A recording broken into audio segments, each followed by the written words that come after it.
Blessed be your holy name, Jesus. We give you praise, Lord. We worship you. Oh, yes, Jesus.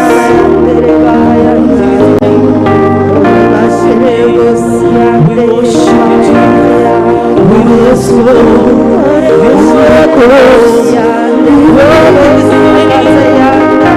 bless you, Lord.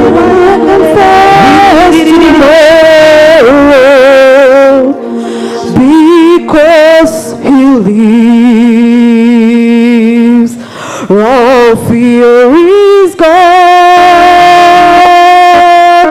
Because I know he holds my future, and life is worth a living just because he lives. Because he lives, oh yes, Lord, we can face tomorrow. Because he lives, all fear is gone. Fear is gone. And because I know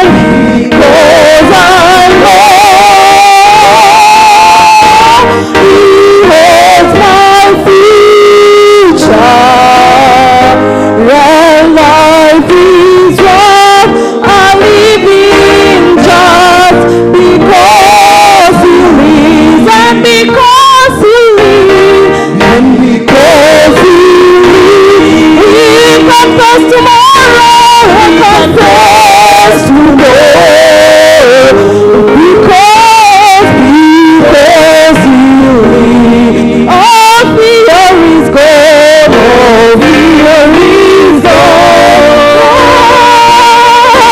and because I know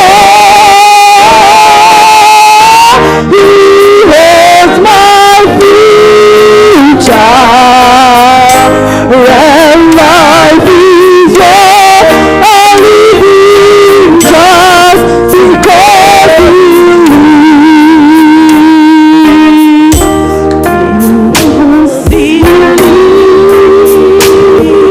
life and face tomorrow, because all fear is gone, and because I know he holds my future, and life is worth his name, and life is worth a living just because he lives. God sent his son, they call him Jesus. He came to save, heal and forgive. He bled and died to buy my blood. Oh, my life is worth a living just because he lives, and because he lives, oh, we confess tomorrow. We say because he lives, all fear is gone in our lives. But he never gave us a spirit of fear, but he gave us a spirit of joy. Because I know he holds my future, when life is worth a living just because he lives. Lord, we give you praise. We bless your holy name this evening, my Father. For we live than we have our being in thee, my God. We more than live in thee, my Father.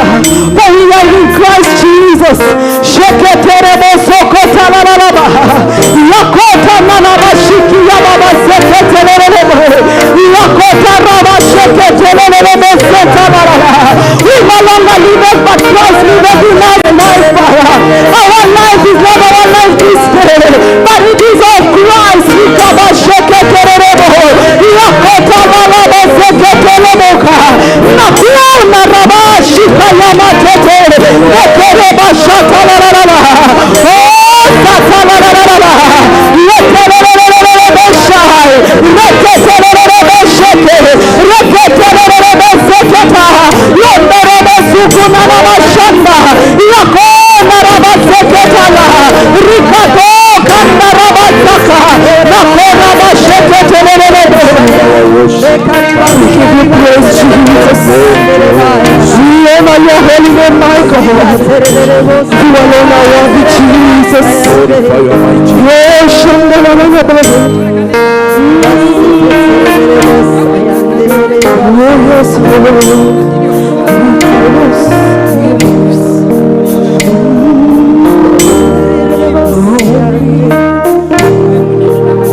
Tomorrow, my Father,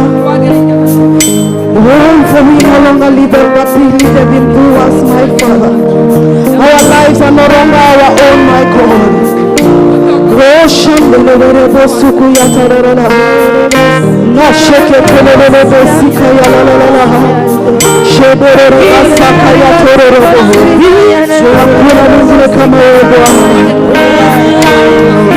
be your holy name, Jesus.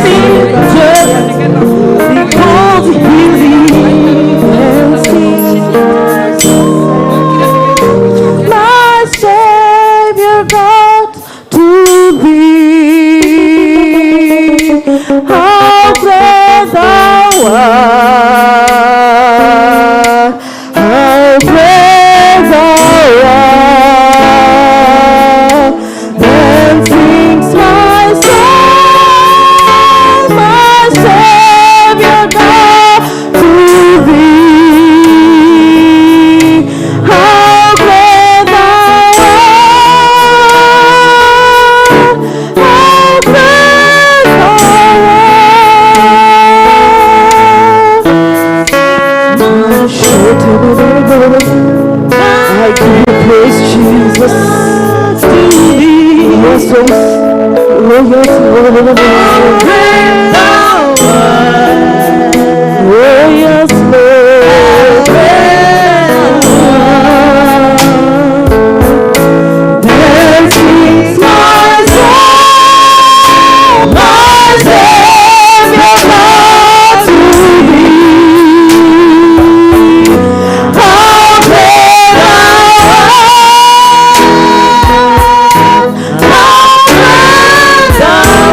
Nani kama wewe Baba?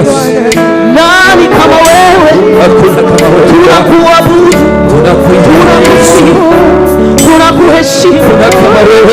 Unastahili, unastahili Baba, unastahili mambo yote, unastahili Baba. Tunakuabudu, tunakuheshimu Baba.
Kwa jina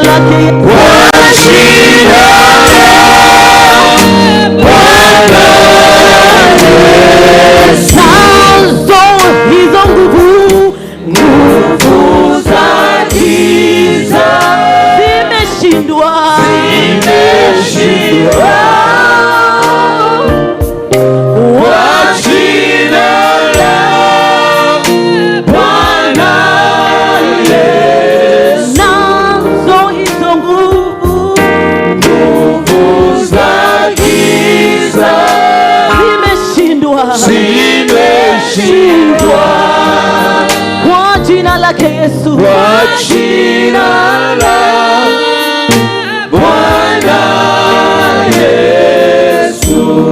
sikia hiyo. Hakuna Mungu kama wewe. Hakuna popote. Hakuna Mungu kama wewe. Hakuna popote Baba, popote. Hakuna mwenye ishara kubwa kama wewe Mungu. hakuna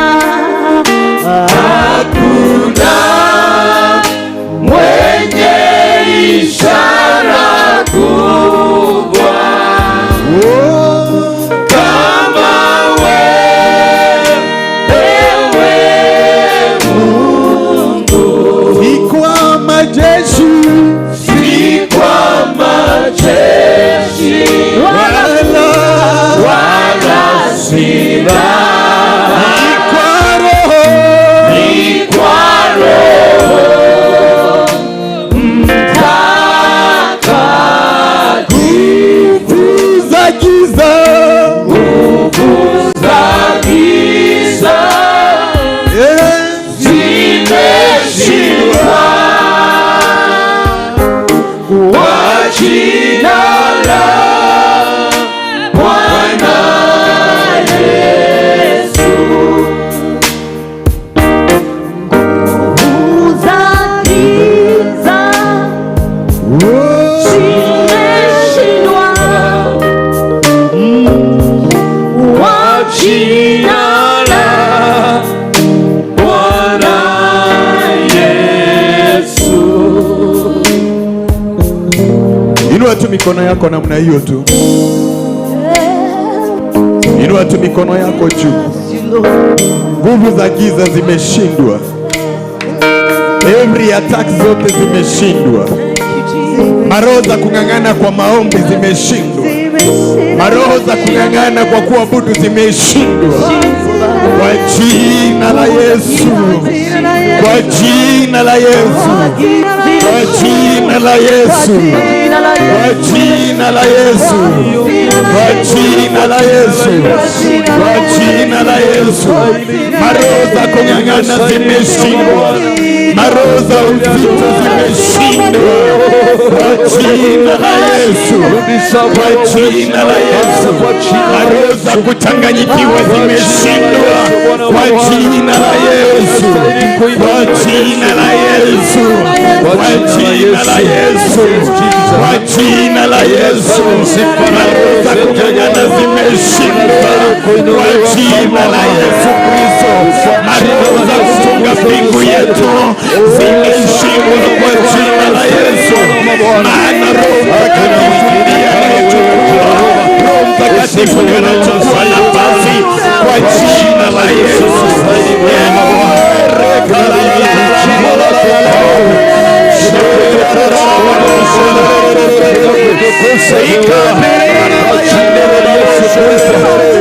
Zote za giza zimeshindwa kwa jina la Yesu Kristo. Maroho za kung'ang'ana zimeshindwa kwa jina la Yesu Kristo. Maroho za kuchanganyikiwa zimeshindwa kwa jina la Yesu.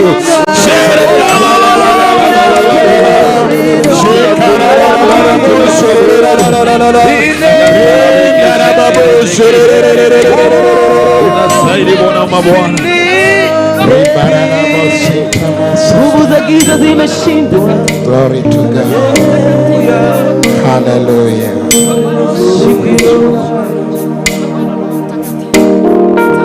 Thank you, Jesus. Glory to God.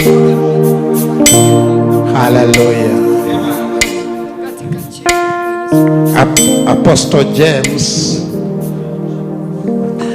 Apostle James aliandika kwenye waraka wake, mlango wake ni wa 5, mstari wake ni kuanzia 14 kukuja mpaka 17.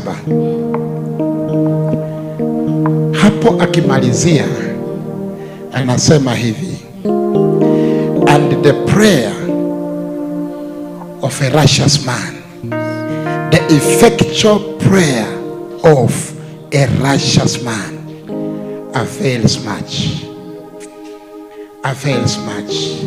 Daudi alikuwa ameshasema kwenye Old Testament, akaambia Mungu, you are the God that answers prayer. That's why unto you all flesh will gather. Do you know why we are gathered like this? In a night like this? Because God answers prayer. Kuna mtu aliyetembea na Mungu na akasema, out of experience, na Mungu akasema, if there be a man to pray, there is a God to answer.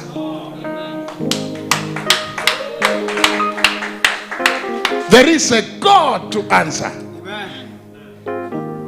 Another man of God akasema, vile ametembea na Mungu kwa hiyo muda na ameona matendo makubwa ya Mungu, akasema kitu kimoja nimekiona, ni kana kwamba God will not do anything until there is a man who can pray. Yes. Jesus alikuwa amesema, men ought always to pray and not to faint. Amen. Huyo ni Jesus mwenyewe. Paulo akasema, pray unceasingly. Yes. Pray without stopping. Paulo akasema, akaandikia wale Warumi akawaambia, you know, many people wanafikirianga ni pastor tu, naombea washirika ni pastor, naombea washirika. Actually, that's not the Bible truth. Majorly, maombi ambayo tumetiwa moyo kuyaomba is what we call the prayers of the saints. Maombi ya wateule. Paulo akaambia kanisa la Warumi, akasema, strive with me in prayer. Strive. Unajua strive. Another version nasema, wrestle with me in prayer. Unajua wrestling? Wrestling sio hallelujah, hallelujah, hallelujah. Hallelujah, Ramayanda Makayadama, hallelujah.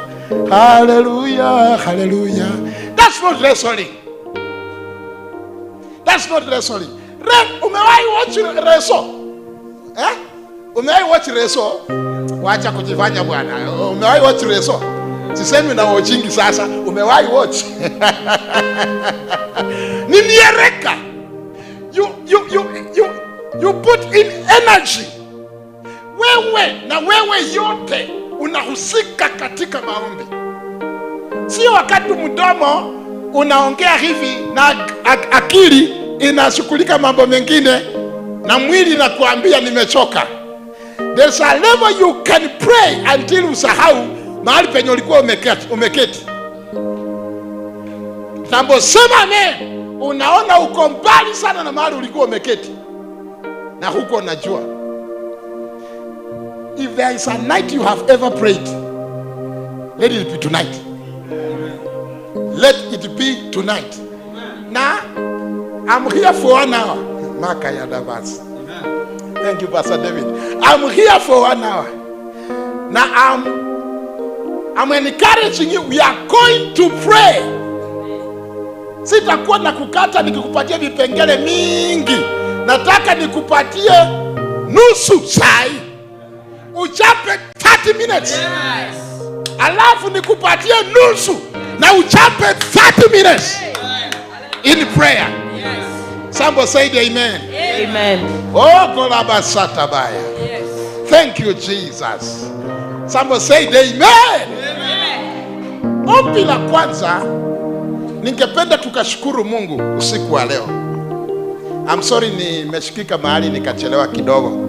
But hata kama pengine tulifanya hivyo mbeleni, si vibaya tena kusema again and again. Tulifanya crusades Githurai na Kibera. Amen. Bwana Yesu asifiwe. Na kuna watu waliookoka. Bible inasema I like what Apostle Waringi huwa anapenda kusema. Kiwete hata akitembea, hakuna kwa Biblia imeandikwa na mbingu ikasherekea. Hata ufufue mufu, mbingu haisherekei hiyo. Lakini mtu mmoja tu akiokoka.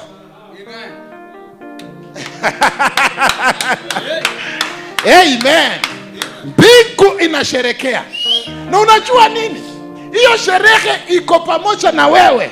Maana Bible inasema saa hivi vile tuko hapa tumeketi na Kristo mbinguni. Do I have somebody who believe the gospel? You believe the gospel. Unaamini injili ya Yesu Kristo. Injili nasema ulipookoka wewe umeketi pamoja na Kristo mbinguni. So sherehe ikiandaliwa hapo, wewe uko hapa, wewe ni muhusika hapo. So I want somebody who is seated in heaven here to rejoice with the heavens, kwa sababu ya wote waliookoka Kibera na waliookoka Githurai. Amen. Imagine mtu alikosa alikeuswa kwenda kuzimu. Saya ameketi na Bwana Yesu in the heavenly places. Oh, glory be to God. Amen. Tushukuru Bwana kwa sababu ya waliookoka. Waliookoka. Jambo la pili, tunashukuru Bwana kwa sababu ya watumishi waliotumika.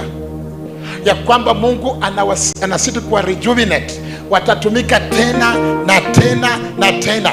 Na watatoka from glory to glory to glory. Amen. Our crusades are going to be bigger and bigger and bigger. Amen. Amen. Hiyo ni jambo la pili. Ushukuru Mungu kwa sababu ya watumishi. Mungu aliwapatia usemi, Mungu aliwapatia approach, Mungu aliwapatia courage ya kunena neno lake liletalo wokovu.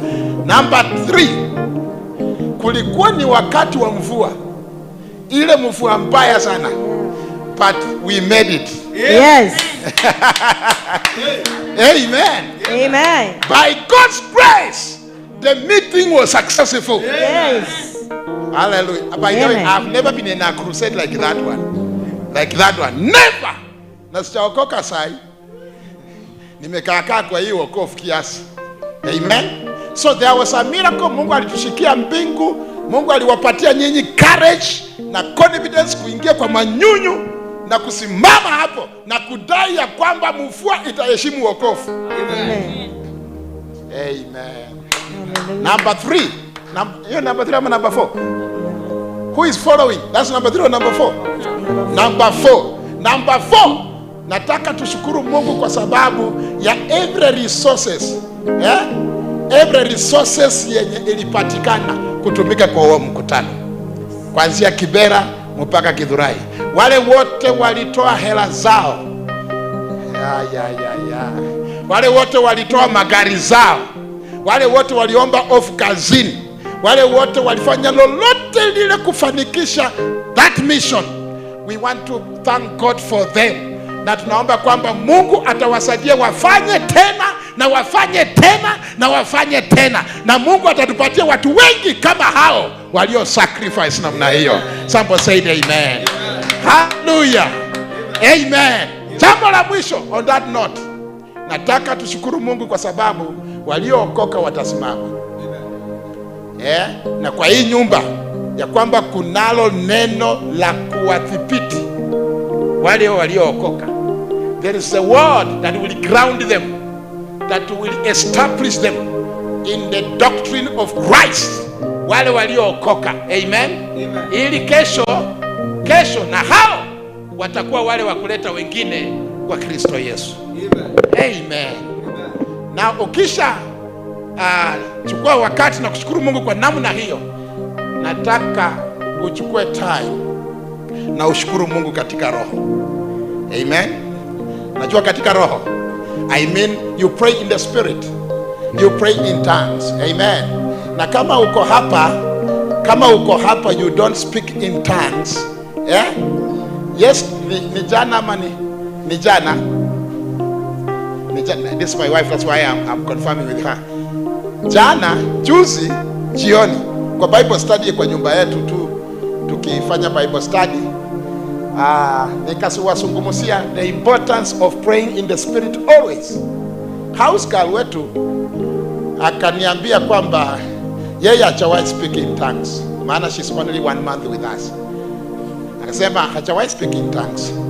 Akasema okay, so nikachukua like 5 minutes kumwelezea, and we did pray with her. So tulipoamuka asubuhi kuomba, sisi tukiwa tunaomba kwa rumu yetu, yeye akaamuka akaomba kwa rumu yake, and that's how she was baptized in the Holy Ghost as she spoke in tongues. Amen. Yesterday, jana asubuhi. Somebody said amen. Amen. Kama uko hapa and you don't speak in tongues, amen. Hizo tongues hazitokangi mbinguni. Uliokoka kwa kupewa Roho Mtakatifu. Huyo Roho ako na hizo ndimi ndani mwako. Ako na hiyo Roho Luka ndani mwako. Yes. Amen. Wewe tamani tu unaambia Mungu, I am praying to you in the spirit. Amen. Then I tell you, kabla hiwa nawe ishe, some of you will be baptized in the Holy Ghost and pray in tongues. In Jesus' name. Amen. Amen. Someone said amen. Amen. Patia Bwana Yesu makofi mazuri. Amen. Hallelujah. Amen. Thank you, Lord. Thank you, Jesus. Inua tu mikono yako juu. Hallelujah. Thank you, Lord. Thank you, Lord Jesus. Father, let there be the baptism in the Holy Ghost.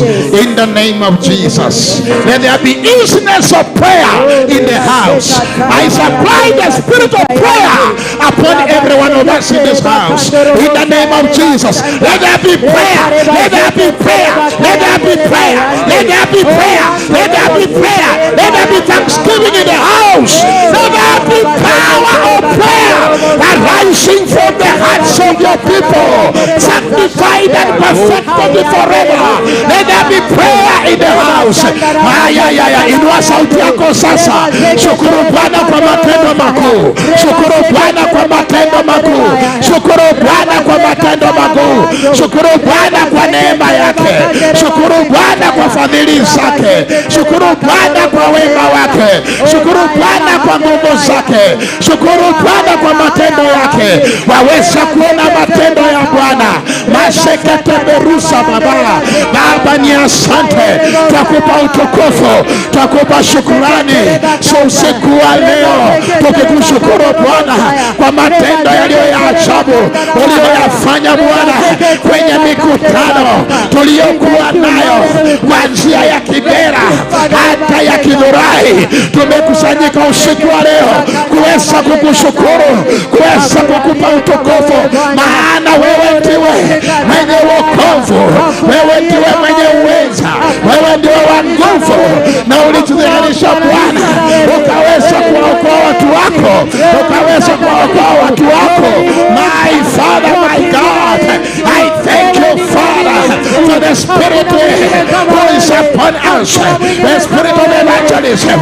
Remesika na mangata, rikabokotora baboso, rinderere bosiata, makanta nemesa, rekabakatora boso, rikatene mesiliga, rantora bashaka namata, rinderere bosiata, rabakatora boso, rikebeketo namasa, lakababa baboso, ayaya basata mata, rekebo sata mata, repokotora basata ma, ripamaseke mota, rakabatulo bobosa, ribeketu namasiata, rekobosila barato, rekelele bosiata, rabakato bosoto boso. We thank you, Father, tonight. We thank you, Father, tonight for the victory you have given us in evangelism. We thank you for the power of salvation, which is the gospel. The gospel of our Lord Jesus Christ is the power of God unto salvation. You saved your people. You saved your people. I thank you, Father, for everyone, Lord, everyone who responded by the faith of the Son of God, that by the faith of the Son of God, he, God, born again, they received life. They received life. They received life. They received life. They received life. Laka bosete bekus, leke bosita babos, leke bosita babos, leka baranto masia, leka bakato la babos, leke bekuta na maganta, leka bokoto logos, leke beketu na manta, leka bokoto logos, leke rutana babosa, ribakato lebosia, rabakato na babosa, leke beketo masiata, leka bakaso na bos, leka barita na manta, leke beketu na bos, akaya na masata, leke tula babos, leka barato na masa, leke beketo na bos, leke betula babota, leke bakato na mesa, leke ruta na manta, leke besuta na mata, leke besuta na mata, leke besuta na mata, leke besuta na mata, leke besuta na mata, leke besuta na mata, malite tabaka sakata, malite tabaka leka bakato na masa, leka basata na mata, malite dia na mata, leke besita na mata, leke besita na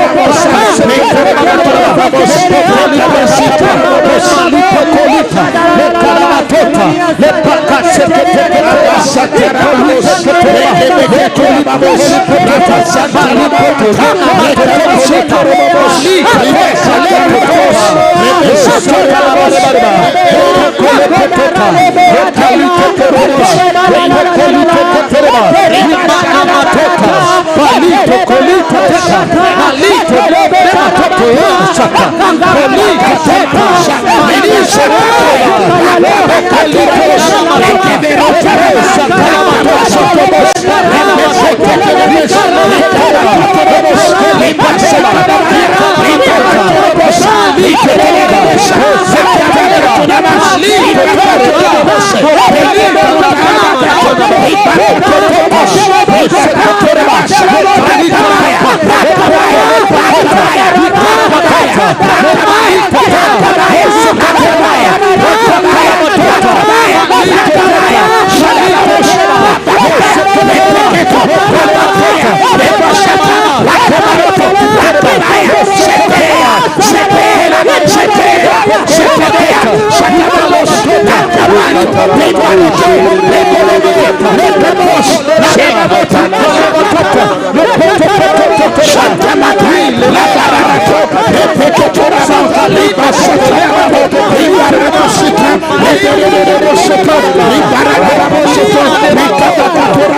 La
We thank you, Father. We thank you, Father. We thank you, Father.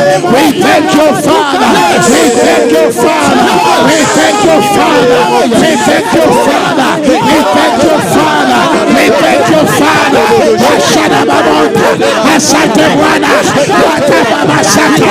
Asante Bwana. Wekabo soto. Asante Bwana. Rakabaratora. Asante Bwana. Rekabakatere. Asante Bwana. Rakabaratora. Asante Bwana. Inaletelega. Asante Bwana. Katora kashina. Asante Bwana. Katerebesheka. Asante Bwana. Rapakatadaya. Asante Bwana. Lakabosokoto. Asante Bwana. Lakabaresela. Asante Bwana. Makatona mosha. Asante Bwana. Maseketonanga. Asante Bwana. Maseketebosha. Asakatababosa. Every resources that you are used, Lord. We thank you for the provision. We thank you for the provision. We thank you for the provision. Every silver, every gold that was input in these nations, we are here to give you praise. You supplied everything we needed for the success of evangelism in every place we have been. We are here to thank you for the supply. We are here to thank you for the provision. You are a God Almighty, our provider. You are our Jehovah Jireh. You are our God who provided. You are our God who provided. You are our God who provided. You are our God who provided. You use your people to find the meetings.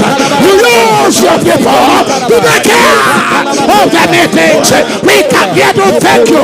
We come here to thank you. We come here to thank you. We come here to celebrate your divine provision. We come here to celebrate the abundance of God in the missions, in the Kidurai, in the Kibera, Arakobosa, Kepedemasata, Ayayaya, the Reka, the Kebeka to the Boss, Landaramata, the Bererebos, Oshalabalako, Lepakatanamasha, Lakabakaturabaya, Lekabakatodosa, Lekabakateramasha, Lakabakatoros, Lekebesutaya, Lekebeketutabaya, Lakorosa Nama, Lekendubasata, Lekobokotoya, Lakaboshedebeka, Itanabakatina, Ayayabosata, Asante Bwana, waimbaji waliotumika. Asante Bwana kwa watumishi waliotumika. Asante kwa maisha yao. Asante kwa maisha yao. Asante kwa maisha yao. Asante Bwana, unawatia upako upya, unawatia mafuta mabichi, unawatia nguvu. Ayayayayaya,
Every servant of God that was yours in that meeting.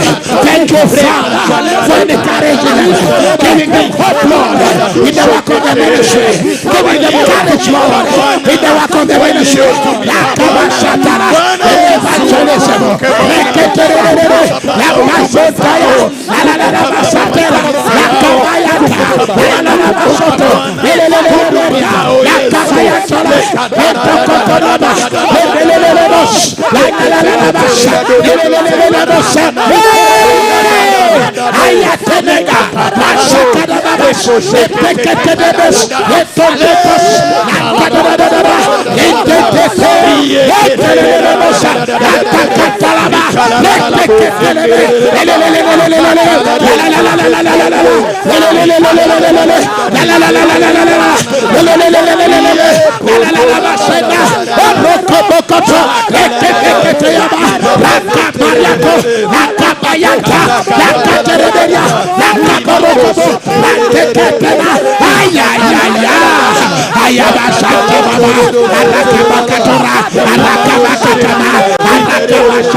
we praise you, Lord.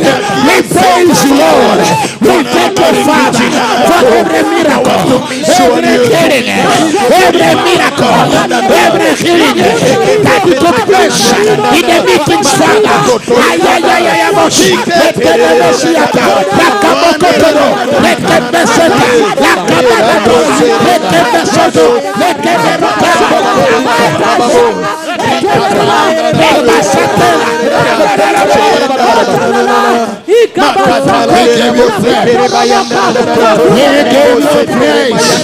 Asante Bwana, asante Bwana.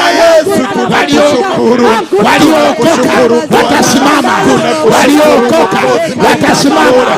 Wanapenda la Mungu, wanapenda neno la Mungu, neno la Mungu kiperewa, wanaufahamu, wanakuelewa. Haiparameso, miyatanagashi, niperenemeza, lakamaneso, nikamakutura, nikemeketura, nipashara, kararamosoto, nepeseketena, nimasakarabaya, nikamakato, niperenerosa, yantaramate, nikemeretora, nakamakato, nipeseketena, latuante,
Asante kwa ukombozi Lord. Asante kwa neema hiyo ya wokovu.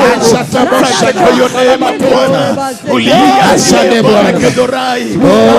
Tunakushukuru. We thank you, Father. We thank you, Father. We thank you, Father. We thank you, Father. We thank you, Father. Thank you, Father. We thank you, Father. Thank you, Lord. Thank you, Father. Hallelujah. Thank you, Father. Thank you, Father. Thank you.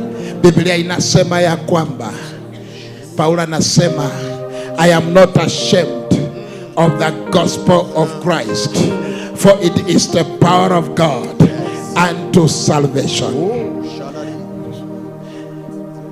Ile nguvu iletayo wokovu ni injili ya msalaba wa Kristo Yesu. Oh yes. That's the power that brings salvation. Mungu ametuaminia injili. Mungu amechukua maisha ya watu akayaweka kwa mikono yetu, na akachukua injili akaiweka kwa moyo wetu na mdomo wetu, ya kwamba kupitia tu kwa neno la injili ya msalaba wa Kristo wanadamu waweza kosa kwenda jehanamu na waweza kukaa na Mungu kwa amani milele. Oh yes. Oh my God.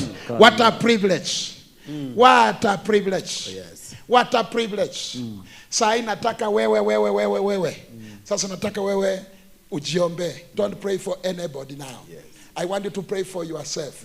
Wewe, you have been given a privilege by knowing the gospel. Ile injili letayo wokovu. Pasipo hiyo gospel watu wanapotea. Maana mbingu haiendwi kwa miguu. Si hivi karibuni mnafikiria. Mbingu haiendi kwa matendo yako mema. Haiendi kwa matendo yetu mema. Mbingu iko na njia. Na alikuja akasema I am the way, I am the truth, and I am the life. Meaning Christ is the way, and Christ is the truth, and Christ is the life. Actually, mwenye dhambi hapeanangi maisha yake kwa Yesu. Mwenye dhambi hana maisha. Oh yes. The Bible says tulikufa katika dhambi. Mwenye dhambi anakwanga amekufa. Hana life ya kupea Jesus. Tena hiyo ni madharau kwa msalaba. Between you and Jesus, who should help another? Jesus. Who should help another? Jesus ndiye anastahili kukusaidia. Wewe na Yesu, nani anapea mwingine maisha? Yesu. Si Yesu ndiye uzima? Yes. Wewe umekufa katika dhambi. Wewe ndio unahitaji Yesu kama uzima. Wewe haukuwa na uzima ya kupea Yesu. Yesu achakuwa amesimama hapa amepata maisha mingi, alipokea Afrika, amepokea Australia, maisha mingi amepokea. No. Yeye ndiye ukimpokea. That's when you become alive. Amen. Oh yes. Waefeso chapter 2, wala mbona mnasoma Biblia? Sina time ya kusoma Biblia. Waefeso chapter 2 inasema we were dead in our sins and in our trespasses. However, God in his mercy, he quickened us up alive with Christ when he raised him from the dead. Amen. Glory be to God. That's the gospel. Hiyo ndio inaitwa gospel. Na mwanadamu akisikia hiyo, aamini hiyo, wokovu unafanyika kwake pa. Na anahama wokovu, anakuwa kiumbe kipya. Kiumbe kipya ni kiumbe chenye hakijawahi kuwepo tena. A new creation is not a saved man.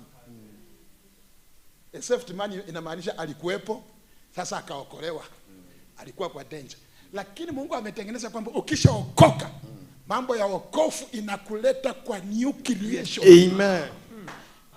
Na Bible inasema uliumbwa in righteousness and true holiness. Oh yes. Amen.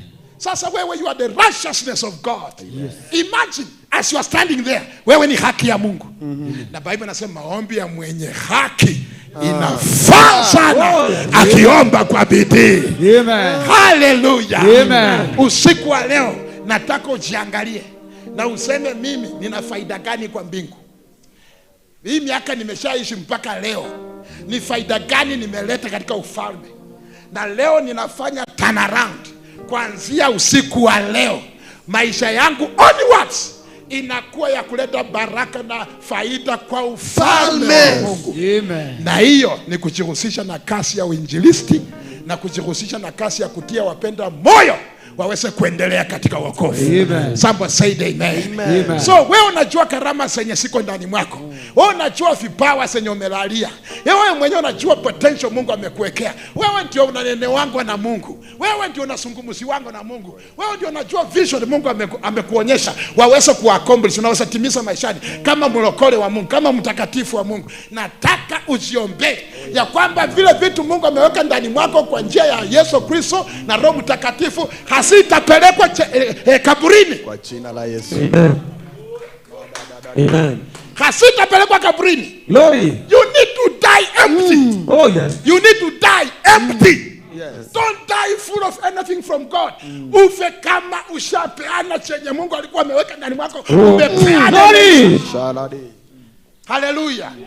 Na unasema nimepikana vita vizuri, nimekimbia mbio, nimemaliza, sasa niko tayari kuonana na Yesu Kristo ana kwa ana. Oh my goodness, that's a good way of going to go to rest. Amen.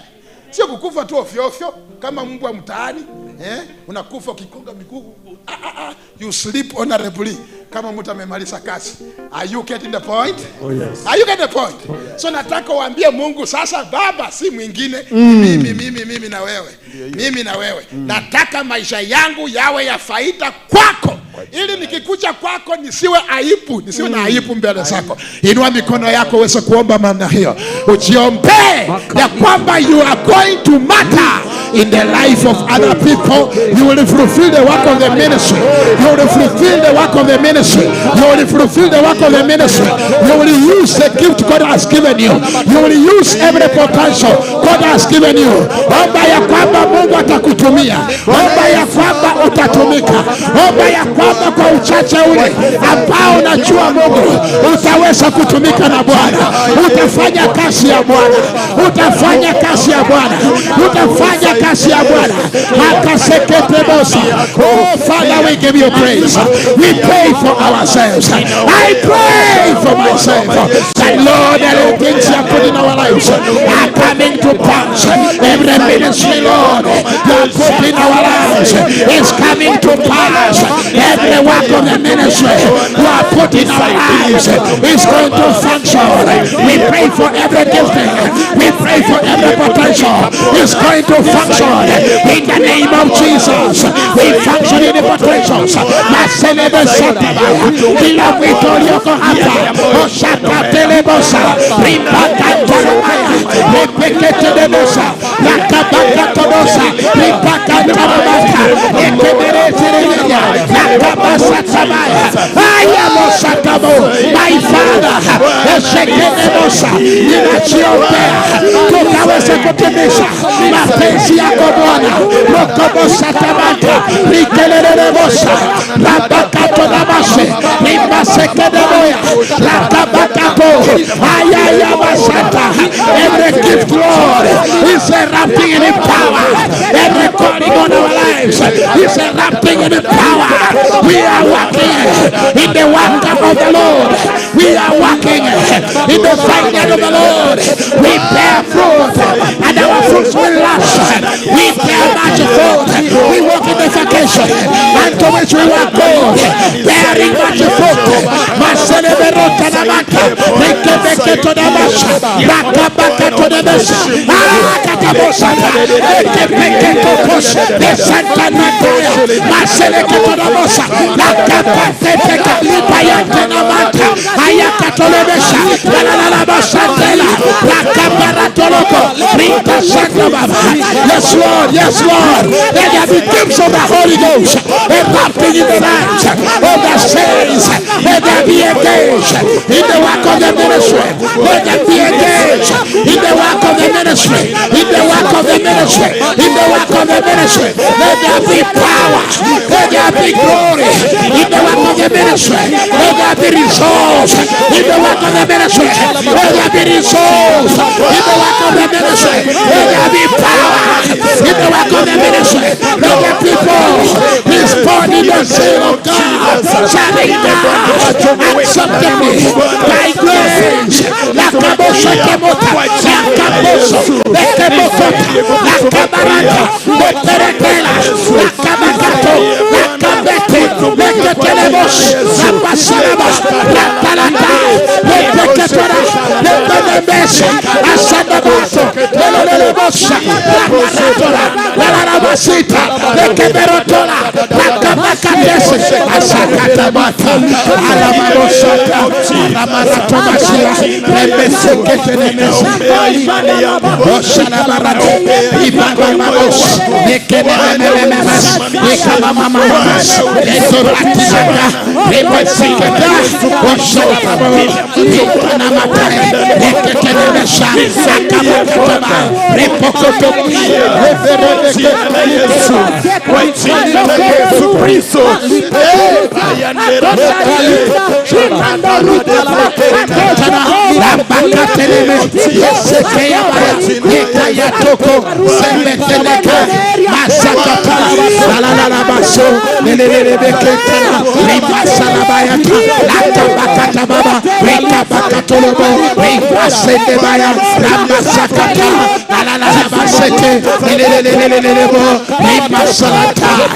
hallelujah.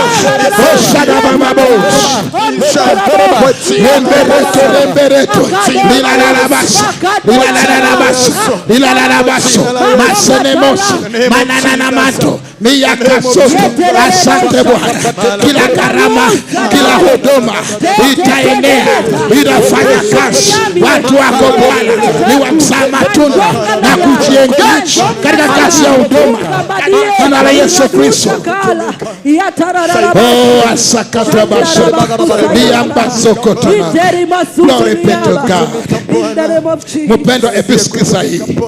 Sikiza hii. Paulo aliombea kanisa la Wakolosai 1:11 kuanzia mstari wa 9. Sikiza vile anasema. Anasema hivi: kwa sababu hiyo niliposikia imani yenu na upendo wenu katika Kristo Yesu.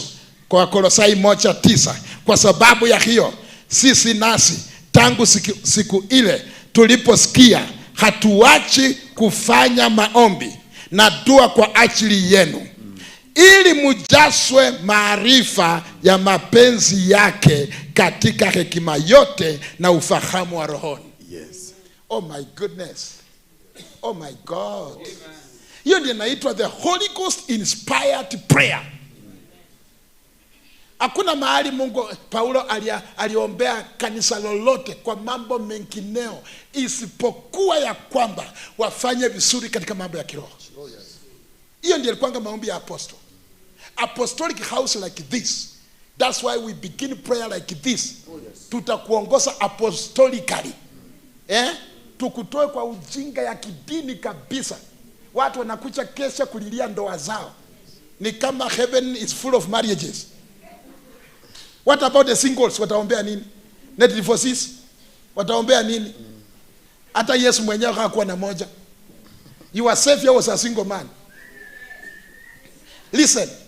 Focus on the spiritual things. Amen. Bible inasema kama tulikufa na tukasikwa na Kristo na tukafufuka na yeye, wekeni akili zenu kwa mambo yaliyo juu ambapo Kristo ameketi. Glory. Hiyo ni Wakolosai 3. Colossians chapter 3 verse 1. Put your mind on the heavenly things. Amen. So Paulo anawaombea wajazwe na maarifa ya hekima katika roho. Sikiza hii ya pili. Anasema hivi: mwenende kama ulivyo wajibu wenu kwa Bwana, mkimpendeza kabisa, mkizaa matunda kwa kila kazi njema na kusidi katika maarifa ya Mungu, mkiwezeshwa kwa uwezo wote kwa kadiri ya nguvu ya utukufu wake, mupate kuwa na subira ya kila namna na uvumilivu pamoja na furaha, mukimshukuru Baba aliyewastahilisha kupokea sehemu ya urithi ya watakatifu katika nuru. Amen. Unaona hiyo maombi? Wacha niweke kwa Kiingereza kidogo.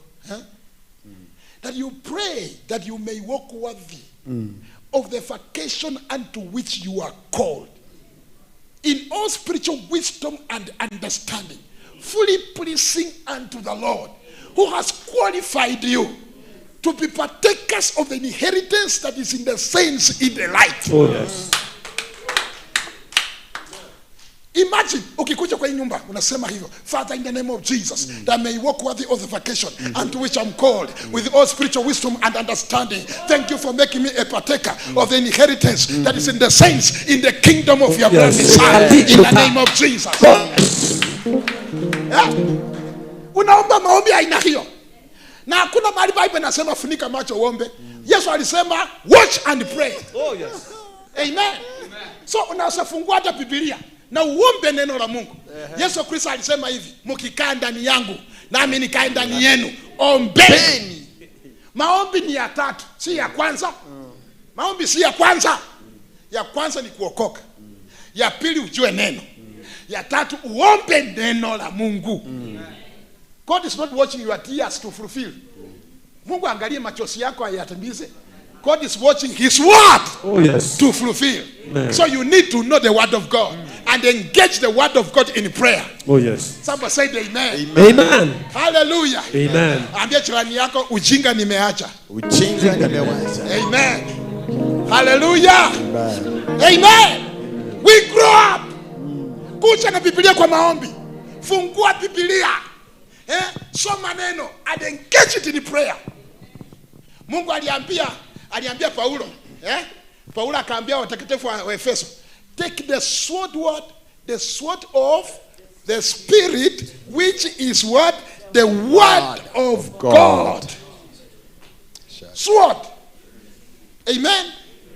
Ukifanya pew pew, my friend, when experience the victory that Christ won for you in his burial and resurrection. Somebody said amen. So nataka tu ombi la mwisho. Nataka uhame hivi kidogo, utoke mahali huko na ushike your neighbor tu mkono na umwambie, I am going to pray for you until something happens tonight. Amen. Amen. Shika jirani mwambie, I am here for you. I'm here for you. I'm here for you. I'm going to pray until something happens in your life. Something happen in your life. Amen. Amen. Hallelujah. Umempata? Yes. Shika yeye. Na mwambie kuanzia leo. Hiyo mambo ya kulala ovyo ovyo. Hiyo maneno ya kulala ovyo ovyo. Nimeikausha. Hakuna usingizi. Amen. Amen. Hallelujah. Amen. Umemkamata? Yes. Nataka umshike vizuri. Na uombe hayo maisha. Mpaka siku utaonana na Bwana Yesu hivi. Atakwambia hiyo ndio ulifanya. Amen. Pray until huyo mtu experience something tonight. Can you be a miracle to that sister? Can you be a miracle to that brother? Kwa maisha yake ya rohoni. Mwambie haijalishi unaenda kanisa gani, akuombea utakuwa mtu wa kiroho na utakuwa mtu wa hekima ya kiroho na utazaa matunda na matunda yako yatakuwa ya kudumu. Amen. Hebu fungua kinywa chako, ombea huyo dada, ombea huyo ndugu. Yeseke tulabasa. Father, in the name of Jesus, we pray for one another. We pray for one another. We pray for one another. We pray for one another. That there be spiritual wisdom, there be spiritual understanding, there be spiritual wisdom, there be spiritual understanding, there be spiritual wisdom, there be spiritual understanding, there be fruitfulness, there be fruitfulness, there be fruitfulness, there be fruitfulness, there be fruitfulness, there be fruitfulness, there be fruitfulness, there be wisdom. You walk in the power of the Holy Ghost. You walk in the revelation of the word of God. You are established in the word of God. You are grounded in the word of God. God. Jesus is glorified in your life. I pray for you, brother. You are a more than a conqueror. Greater is he that is in you than he that is in the world.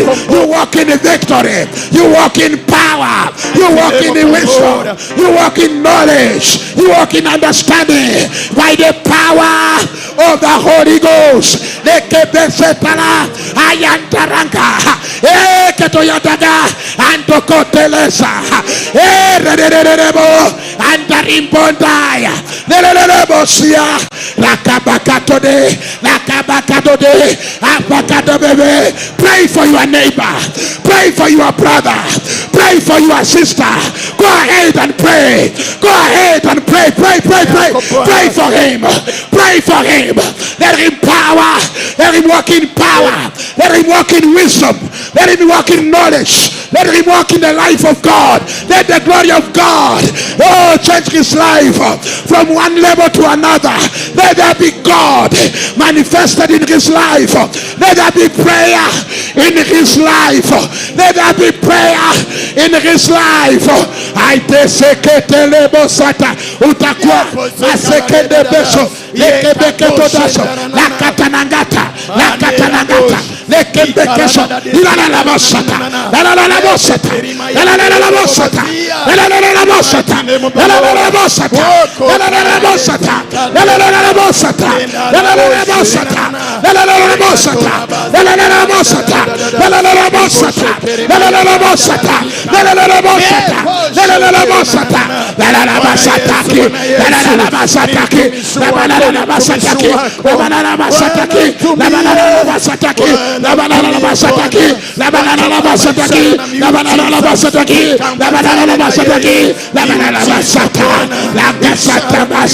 Let there be miracles in your life. Let there be miracles in your life. Let there be life in your life.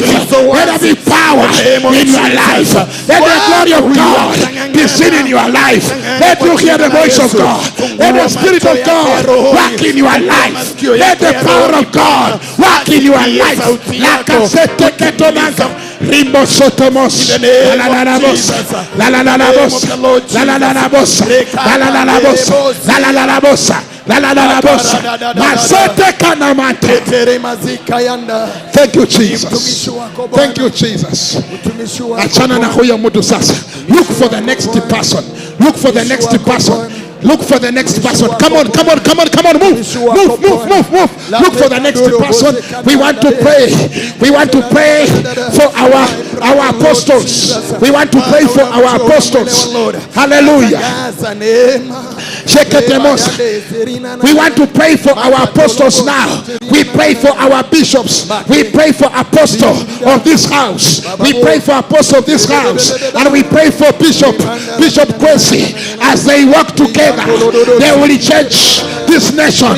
As they work together, they will change this nation. They will be a blessing to the body of Christ and the nations of the world. We pray for our apostles right now. Come on. Let's pray now. Pray now. My Father, we pray for your servants. We pray for the ministers of the gospel. Oh, apostle of this house. Yes, Seketopa, Makatabosho, Benelere Bota, La Cantorebea, La Cabasoto, Risetepete, Lekebe Sotomata, Lantorotorota, Lekeberedela, La Cabasotolo, Rimasalendea. I feel the anointing of God. Pray for the servants of God. La Cabasatarabo, Rimberebosha, La Catoreba, La Cabasete, Lekendelebeto, Likatanamanta, Likabosoto, Lekedereberia, La Cabosotobos, Lila la bossa,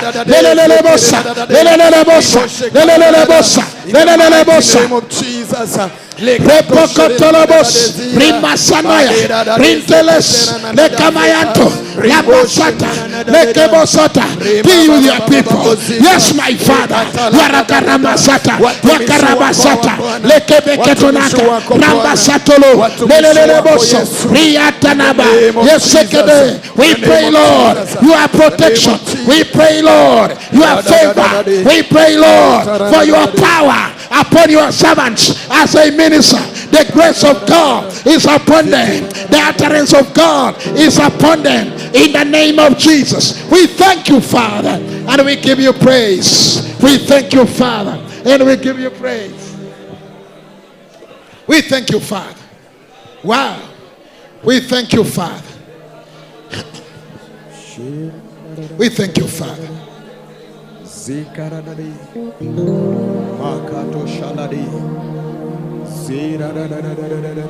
thank you, Father. We thank you, Jesus.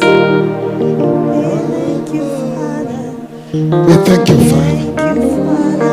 Now, Asante Baba yetu. thank you, Lord. Asante Baba. Amen. As we go to wind up this session, wacha ni kuonyeshe vile unastahili kuombea mtumishi wako, mtumishi wa Mungu. How to pray for the minister of God over your life. Amen. Amen. Nilikwambia ukitaka kuwa mtu mzuri unaomba maombi ambayo inaleta utofauti. Ujifundishe kujua neno la Mungu na kuwa sawa na vile Mungu anasema. Paulo alisema Warumi wamuombe kama aposto wao, na akawaambia hivi in Romans 15 verse 30 and 31 and 32. Anasema hivi, now I beg you brethren, through the Lord Jesus Christ and through the love of the Spirit, that you strive together with me in prayers to God for me. Hiyo ni verse 30. Na nawapatia prayer request. Ili wasiende tu wakafanya mambo tu sao in the name of prayer. Mimi nasikianga watu wakiombea pastor yao mpaka na shangaa. Mimi ilifanya nikafuta intercessors wote kwa kanisa. Because niliwatembelea siku moja hao bila kujua. Nikakuwa katikati yao wakiniombea. Niliposikia aina ya maombi yao niliwapatia wote off. Mpaka vile wataelewa neno la Mungu. Amen. Akawapatia prayer request. Unajua walikuwa wananiombea aje? Pastor yetu anaposimama kutuongelesha Bwana, ondoa yaliyo yake. Ondoa yaliyo yake, weka yaliyo yako. Hata nena hekima yake, atanena hekima yako. Ai. Hiyo ni kuambia Mungu, your pastor is fake. Your pastor is not genuine. Your pastor hajui chenye anafanya. So niliwafuta wote kasi. Amen. Now listen vile unasali kuombea pastor yako. Pray that I may be delivered from those in Judea who do not believe, and that my service for Jerusalem may be acceptable to the saints. Yes. Niombeeni kwamba kuna wale ambao mahali ninahubiri hawana imani ya Mungu. Yes. Uniombeni kwamba Mungu aniokoe na hao. Amen. Na muombe kwamba ujumbe na huduma niliyokuja nayo maeneo haya ikubalike na walioitanishwa na Mungu. Amen. Yes. Imagine tukiombea apostle wetu na bishop yetu hivyo. Ya kwamba apostle anapoendelea kuwa mji huu, ile neno anasema linakubalika na watakatifu. Hapa Kenya, hapa East Africa, I tell you the truth. Na Mungu awaokoe, maana kuna wale ambao ni enemies of the gospel. Wanawake na wanaume, matajiri na maskini, wasichana na vijana. Then akasema hivi verse 32, na muombe ya kwamba I may come to you with joy by the will of God, and may be refreshed together with you. Oh yes. Ninapokuja kwenu, nakuja kwenu kwa furaha. Unajua kuna pastor wako unde tu huko nje, anapochukua hii microphone mtajua. Lakini Paulo anasema niombeeni, ninapokuja kwenu nakuja katika furaha. Yes. Na tukaweza kuwa refreshed pamoja na nyinyi katika huduma ya Mungu. Bwana Yesu asifiwe. So tunashukuru Mungu kwa sababu ya viongozi wetu, apostle and the bishop here. Amen. For now, for these 5 minutes, tuweze kuwaombea Mungu wakomboe na miteko yote ile inatekanga watumishi wa Mungu. Wakomboe na hiyo, hakuna miteko yoyote, hakuna silaha itakayofanyika kinyume na hao itakayofaulu katika jina la Yesu. Na tunaomba kwamba injili yao inakubalika na watakatifu wa Kristo. Amen. Oh, yes. Bwana Yesu asifiwe. Amen. Unapokuwa pamoja na sisi tunasikia tumefarijika na tunatiana nguvu pamoja katika huduma ambayo umetupatia. Somebody say amen. Inua tu mikono hiyo sasa. Tukaombea watumishi hawa wawili. Inua sauti yako, inua sauti yako. Osakatabaya. Asante Bwana. Mesereko posata. Keruka la kabosata. Nekelelelobos. Lando la kabasata baya. Rotosoko. Father, we pray for your servants tonight. We pray, Lord, that is exposed and you deliver them from every wicked and unreasonable man. For them that do not believe, Father, you secure your people.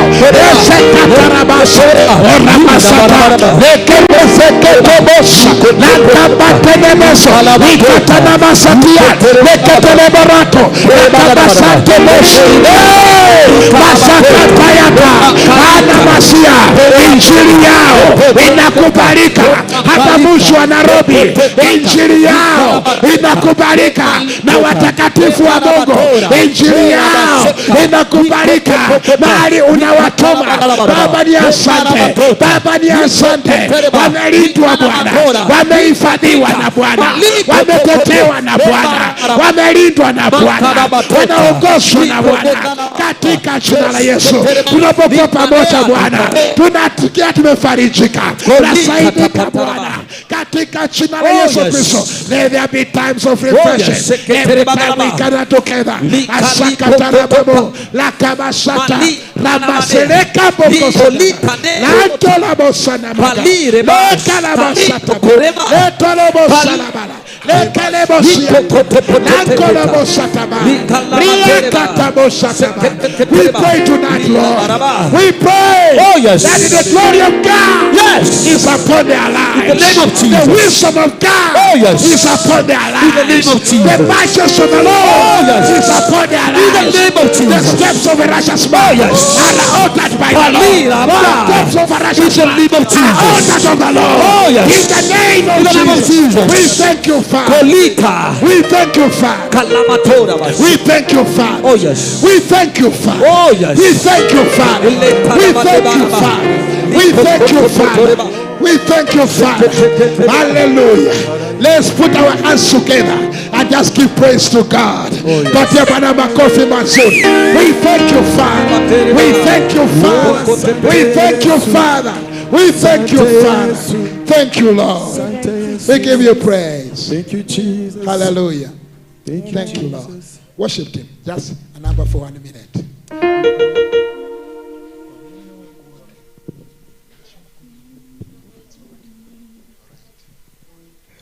Hallelujah. Somebody say amen. Hallelujah. We just want to sing a song of thanksgiving to God. Amen. Amen. Hallelujah. There's a song that says, thank you, Lord. Thank you, Lord. Thank you, Lord.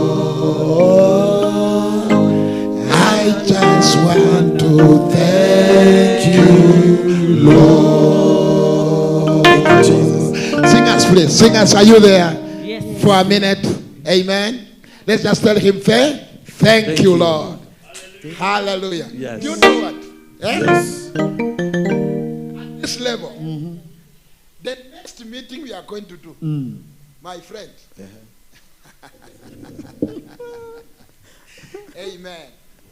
The next meeting we are going to do, there are people even by the Spirit tonight, the Spirit of prayer that is born in their hearts tonight. Oh yes. Watakuwa wanalala kwa mahema praying the whole night. Oh yes. Amen. The name of Jesus. And the things we are going to see is another level. Oh yes. Another level. Oh yes. Amen. Amen. Thank you, Lord. Thank you, Lord. Thank you, Lord. I just want to thank you, Lord. We thank you, Lord. Thank you, Lord. Thank you, Lord. Thank you, Lord. We thank you, Lord. Thank you, Lord. I just want to thank you, Lord. One more time, thank you, Lord. Thank you, Lord. We thank you, Lord. Thank you, Lord. We thank you, Lord. Thank you, Lord. I just want to thank you, Lord. Thank you, Jesus. Thank you, Lord. Thank you, Jesus. Thank you, Lord. Thank you, Lord. Yes, yes, yes, yes, yes, yes, yes. Thank you, Lord. I just want to thank you, Lord. Thank you, Jesus. Thank you, Lord. For your wonders, Lord Jesus. Come on, come on. Thank you, Lord. Oh, everlasting Jesus, oh God. Thank you, Lord. Oh yes, I just want to thank you, Lord. Inua mikono yako namna hiyo. Inua mikono yako namna hiyo. Inua mikono yako namna hiyo. Shirana dada. Sikia. Tunataka kuingia kwa Bwana. Saidia hii mic pale. Hallelujah. Amen. Hallelujah. Amen. Si ninajua ya kwamba kuna mahali tumeenda. Amen. Hebu angalia mwenzako vizuri namna hii. Mwambie majira kama haya. Pole sana ukilala. Majira kama haya. Majira kama haya. Usikubali hata nukta moja. Yes, yes, yes. Jamani, ubaki sawa tena. Oh, yes. Tunataka sasa jamani, maana tumepewa kisirani ya maombi. Yes. Na ninashukuru sana mtumishi. Amen. Kumbe jamani, washirika tukiwaambia watu waombe, wanaombaga tofauti. Haleluya. Amen. Lakini asante kwa Mungu, maana leo hii Bwana atatupatia maneno mazuri na maneno ya nguvu kuombeanga watumishi wa Jehova. Oh yes. Amen. Maana sasa tunaingia kwa kipindi cha sifa. Yes. Oh yes. Ili tulete Baba anene. Amen. Na tangaze vitu. Wakati ambapo mtumishi wa Bwana amekuwa akiongea, nikajiuliza maswali. Abia mwenzako kujiuliza swali. Nikajiuliza swali. Kumbe ndio sasa kanisa la Buguli linaanza kufunguka macho. Amen. Haleluya. Amen. Na kuanzia sasa kama kuna kisirani, awadadi alikuwa anatuambia tsunami inakuja. Si tsunami yenye mlikuwa mnaona ya maji. Amen. Amen. Ni tsunami ya watakatifu wa Mungu. Amen. Wale wanaenda kusukuma hii gospel. Indasesa wale watakuwa kisirani. Hawatakuwa nangangananga. Haleluya. Amen. Na wetaga inaweka. Amen. Maana neno la Mungu linasema na ndipo kinywa chetu kilipojaa. Maana hapo ndipo tunaingia sifa. Amen. Amen. Amen. Pia mwenzako unaona hiyo jacket uko nayo lazima utoe. Maana tunaenda kumsifu Bwana kwa dakika chache sana. Na maana already mbingu zimefunguka. Psalms 126 verse 2 inasema hivi, ndipo kinywa chetu kilipojaa kicheko.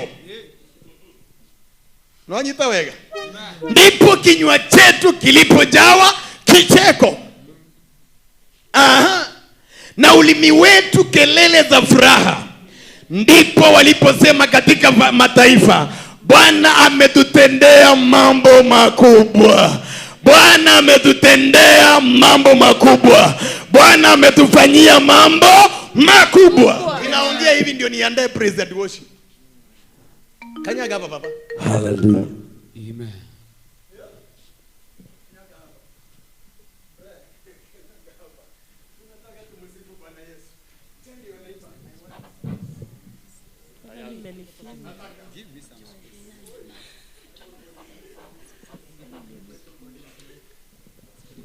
Amen.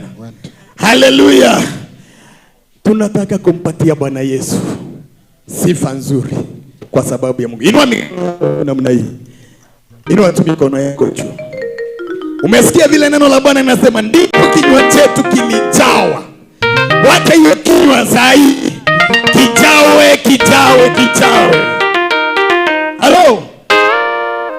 Inua mikono juu namna hiyo. Nataka kwanza tushangilie Bwana kwanza mpaka hiyo keyboard ishike moto. Haya, ninaposema 1 2 3 tutakuwa tunasema Baba, Mwana, Roho Mtakatifu anachukua nafasi. Inua mikono namna hiyo. Haya, sikia tu. Sikia. Sikia, sikia. Sikia. Haya, 1. Haya, twende. 1. Yesu. 2. Yesu. Haya, 3. Mpa Yesu sadaka nzuri ya makofi.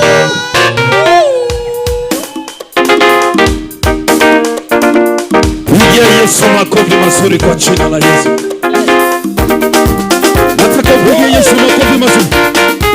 Twende namna hii. Pigia Yesu makofi yenye uzima jamani. Inua mikono yako, pigia Yesu makofi yenye uzima.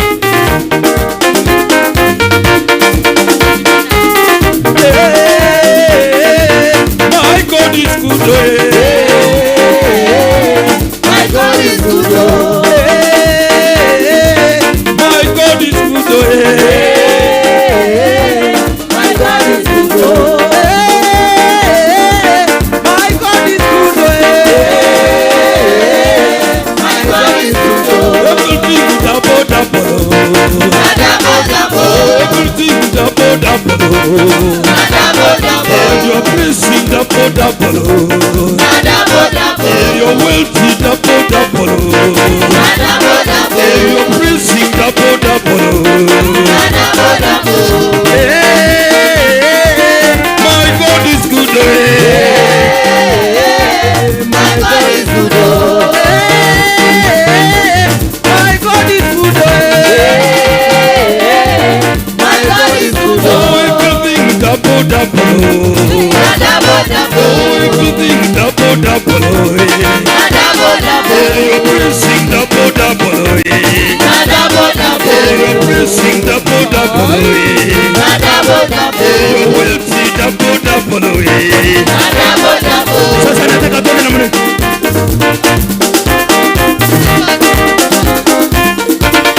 Chukua wewe.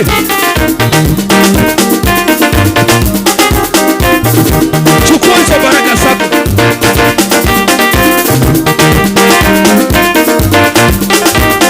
When you see me dancing, I dance like a winner. Hallelujah.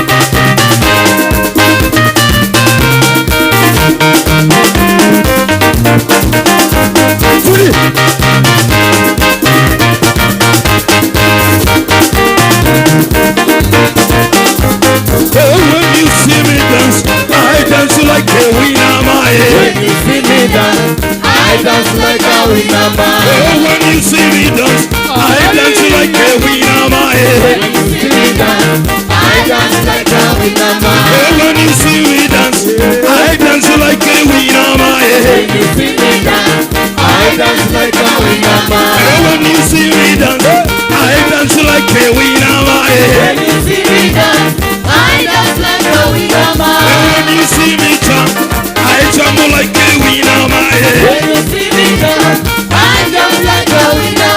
When you see me jumping, I jump like a winner. When you see me dance,